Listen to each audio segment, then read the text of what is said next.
बहुत समय पहले की बात है। कैलाश पर्वत पर देवताओं का एक सुंदर संसार था। वहीं भगवान शिव, माता पार्वती और उनके दो प्यारे पुत्र कार्तिकेय और गणेश सुख और शांति से रहते थे। कैलाश पर्वत हमेशा दिव्य रोशनी से चमकता रहता था। चारों ओर आनंद, संगीत और प्रेम का माहौल था। एक दिन देवर्षि नारद कैलाश पहुंचे। उनके हाथ में एक चमकता हुआ स्वर्ण फल था। यह कोई साधारण फल नहीं था। ये फल विशेष बुद्धि और महान ज्ञान देने वाला था। माता पार्वती चाहती थीं कि यह फल उनके दोनों पुत्रों को मिले, लेकिन फल तो केवल एक ही था।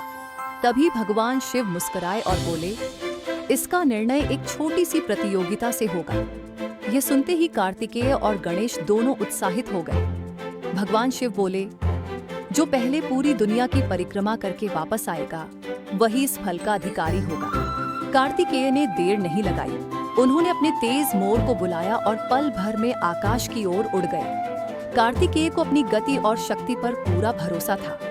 उनका मन था कि वे सबसे पहले लौटेंगे। उधर गणेश वहीं खड़े सोचते रहे। उनका वाहन था छोटा सा मूषक। वे जानते थे कि गति में वे कार्तिकेय से मुकाबला नहीं कर सकते, लेकिन गणेश निराश नहीं हुए। उन्होंने प्रतियोगिता के अर्थ को समझने की कोशिश की। कुछ देर सोचने के बाद गणेश के चेहरे पर हल्की मुस्कान आ गई। उन्होंने धीरे धीरे माता पार्वती और भगवान शिव के चारों ओर परिक्रमा करना शुरू कर दिया। एक बार, दो बार और फिर तीसरी बार। माता पार्वती ने आश्चर्य से पूछा, पुत्र गणेश, तुम यह क्या कर रहे हो?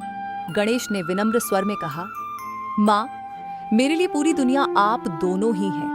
शास्त्रों में कहा गया है कि माता पिता की परिक्रमा करने से पूरी सृष्टि की परिक्रमा का फल मिलता है। ये सुनकर भगवान शिव और माता पार्वती बहुत प्रसन्न हुए। उनकी आंखों में गर्व और प्रेम झलकने लगा। भगवान शिव बोले, पुत्र, तुमने सच्ची बुद्धि का परिचय दिया है। इधर कार्तिकेय पूरी दुनिया की परिक्रमा कर चुके थे। उन्होंने पर्वत देखे, समुद्र पार किए, जंगल और नगर घूमे। थकान के बावजूद वे गर्व से कैलाश लौटे, लेकिन वहां पहुंचकर वे हैरान रह गए। गणेश पहले से ही वहां मौजूद थे। कार्तिकेय ने आश्चर्य से पूछा, भैया, आप मुझसे पहले कैसे पहुंच गए? गणेश ने मुस्कुराकर पूरी बात समझा दी। कार्तिकेय को तब एहसास हुआ कि जीवन में केवल ताकत और तेजी ही नहीं, बुद्धि और समझदारी भी जरूरी होती है। भगवान शिव ने स्वर्ण फल गणेश को देते हुए कहा, यह फल उसी को मिलना चाहिए जो सच्चा अर्थ समझ सके।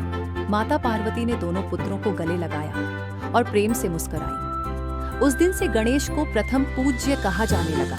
उनकी बुद्धि की कहानी पूरे संसार में फैल गई और सभी ने यह सीखा कि जो सोच समझकर निर्णय लेता है, वही सच्चा विजेता होता है।